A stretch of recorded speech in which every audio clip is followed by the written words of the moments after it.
Historia del arte.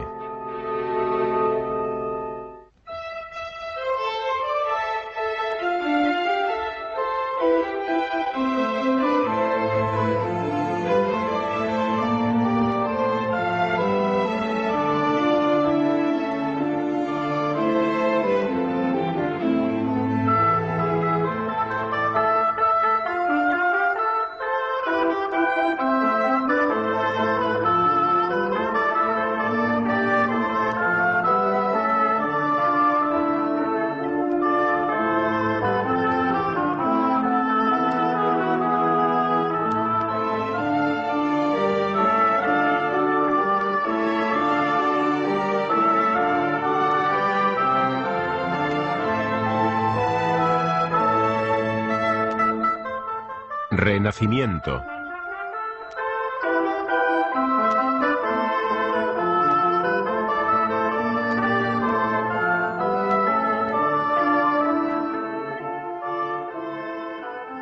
El Renacimiento es la edad de los descubrimientos, una visión nueva del mundo, un mundo en el que el hombre determina su propio destino.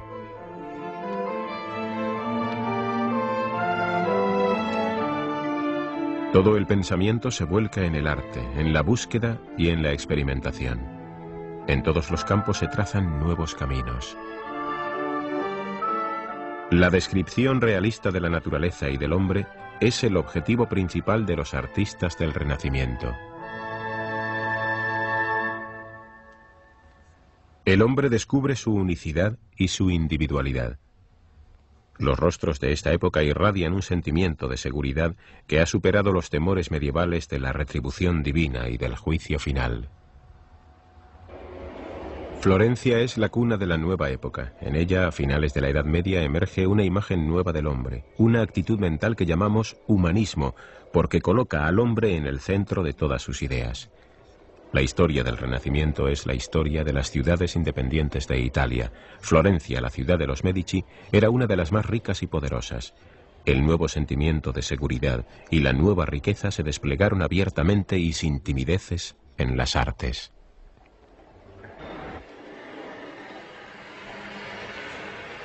En un torneo celebrado en la ciudad de Larno en 1469, el joven Lorenzo de Medici apareció con la leyenda «Retorna el tiempo». Esta frase expresaba la aspiración suprema de la época, el retorno de una edad ideal. El anhelo de renovación, de rejuvenecimiento, dio a esta época su nombre, Renacimiento. Durante mucho tiempo la idea de una renovación se había extendido por Italia. Nunca se había olvidado que Roma había sido el centro del mundo.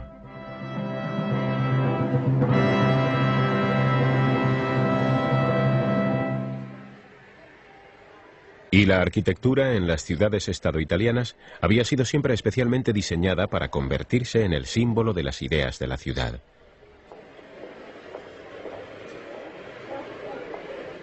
Como en Florencia, donde la reconstrucción de la antigua catedral iba a ser coronada por una cúpula de altura y anchura inmensas. Sin embargo, los arquitectos de la época hacia 1420 estaban al límite de sus posibilidades. Las dificultades técnicas parecían insuperables. La técnica de la edificación con bóvedas, heredada de la Alta Edad Media, había caído en el olvido. Solo un hombre sabía qué hacer. Era Filippo Brunelleschi, el arquitecto brillante que imaginó la solución. Desarrolló un método de levantar las grandes bóvedas sin soportes temporales.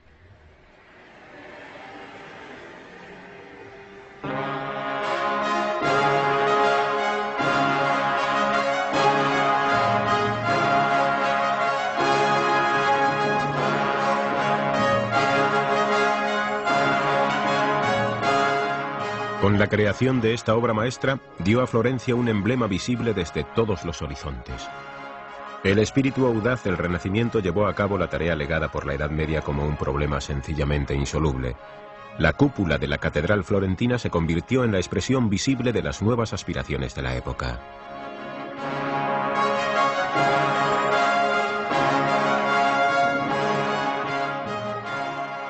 ninguna otra parte desarrolló el hombre en la Edad Media tardía un sentido tan alto de autoconfianza como en la rica y próspera ciudad mercantil de Florencia.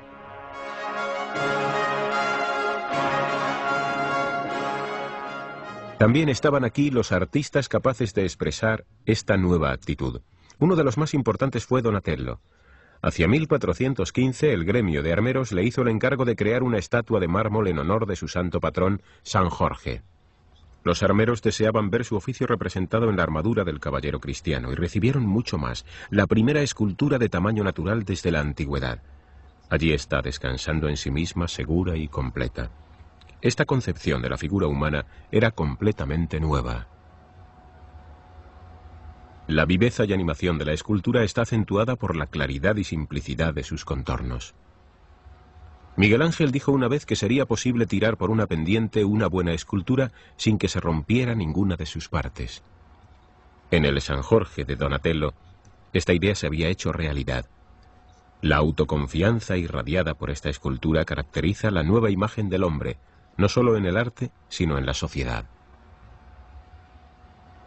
El rango de un individuo ya no fue determinado jamás por el nacimiento o el origen, sino en gran medida por sus logros personales.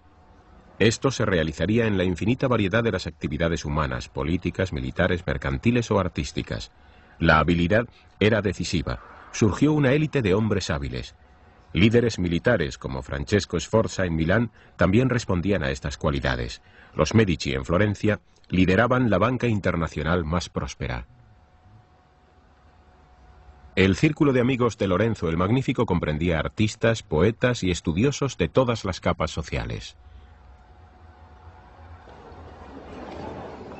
En la Edad Media el individuo se miraba a sí mismo sobre todo como miembro de una población, una parroquia, un grupo social, una familia, como parte de una colectividad.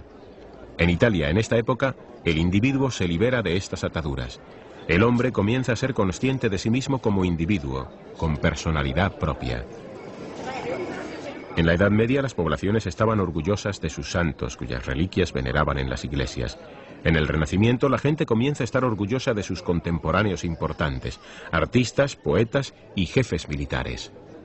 Los artistas firman abiertamente sus obras, se liberan de las restricciones de los gremios y se convierten en particulares al aceptar los encargos. Surge un nuevo culto a la fama.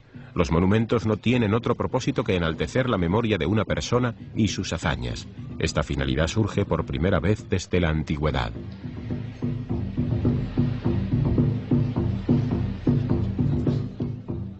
Hasta la República de Venecia, que reservaba celosamente sus honores para sus propios súbditos, insistió en la construcción de un monumento ecuestre para un líder de tropas mercenarias.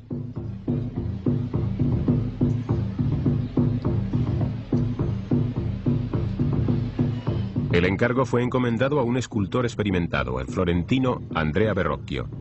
El condottiero Bartolomeo Colleoni entra en batalla montado en su caballo, destacándose altivo en la plaza de San Giovanni e Paolo. El resurgir social del artista en el Renacimiento era una condición esencial para que florecieran las nuevas ideas.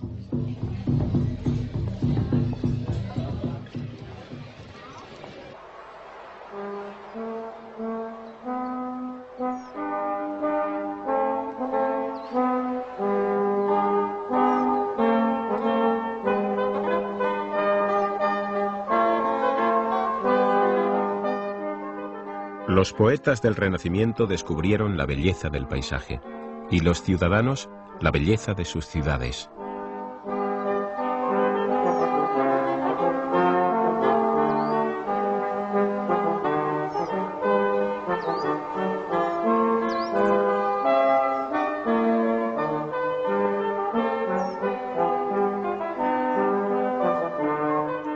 En 1401 los hilanderos, uno de los gremios más poderosos que con su riqueza influían poderosamente en la vida de Florencia, convocaron un concurso artístico. El vencedor recibiría el encargo de la nueva puerta de bronce del baptisterio.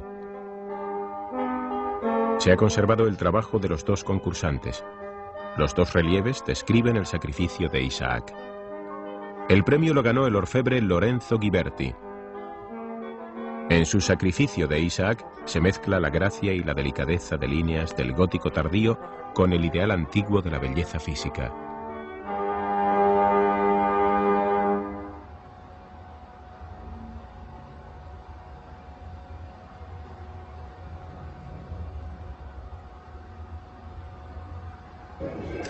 Más tarde, Ghiberti recibió el encargo de hacer otra puerta para el baptisterio.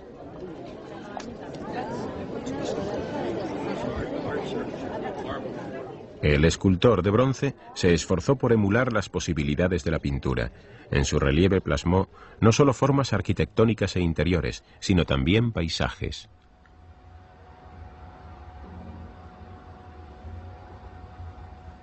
En una imperceptible graduación desde las figuras tridimensionales hasta las más delicadas elevaciones del fondo, el escultor evoca la profundidad del espacio y su atmósfera. En los paneles de la puerta se narran historias del Antiguo Testamento, historias de Abraham, Caín y Abel y José. En estos paneles, Ghiberti unió varios episodios de la narración bíblica mezclándolos en secuencias pictóricas. Con el control del espacio, su arte crea una nueva unidad en la diversidad de motivos.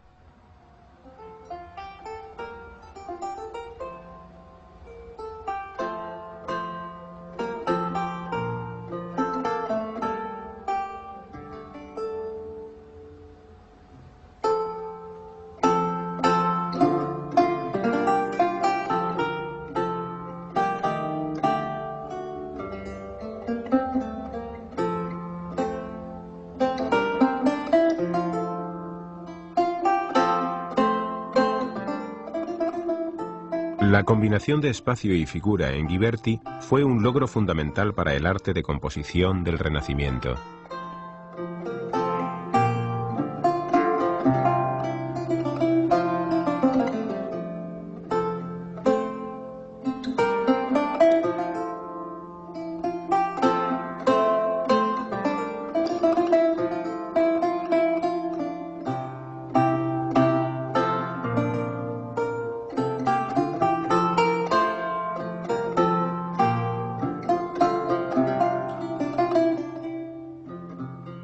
Miguel Ángel encontró esta puerta tan bella que dijo que era digna de adornar las puertas del paraíso.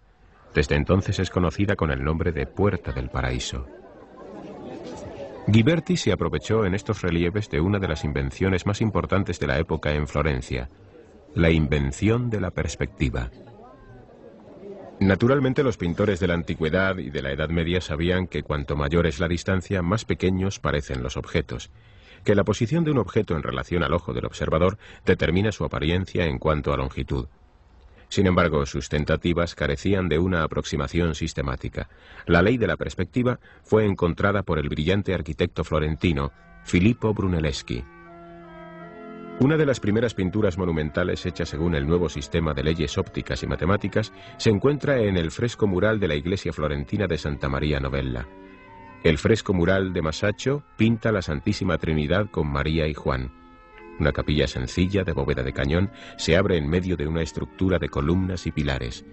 En ese punto, la pared del pasillo de la iglesia parece que se rompe y es posible penetrar en ella. Por primera vez era posible representar el mundo tal como el hombre lo percibía.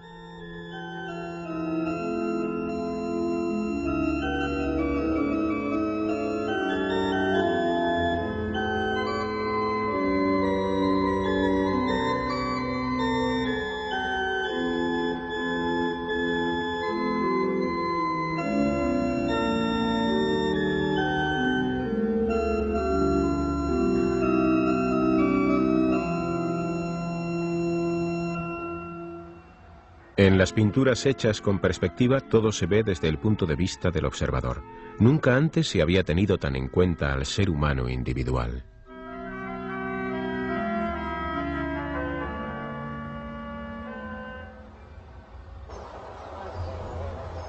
En el claustro de la iglesia franciscana de Florencia, Filippo Brunelleschi construyó una capilla que servía a los monjes de sala capitular.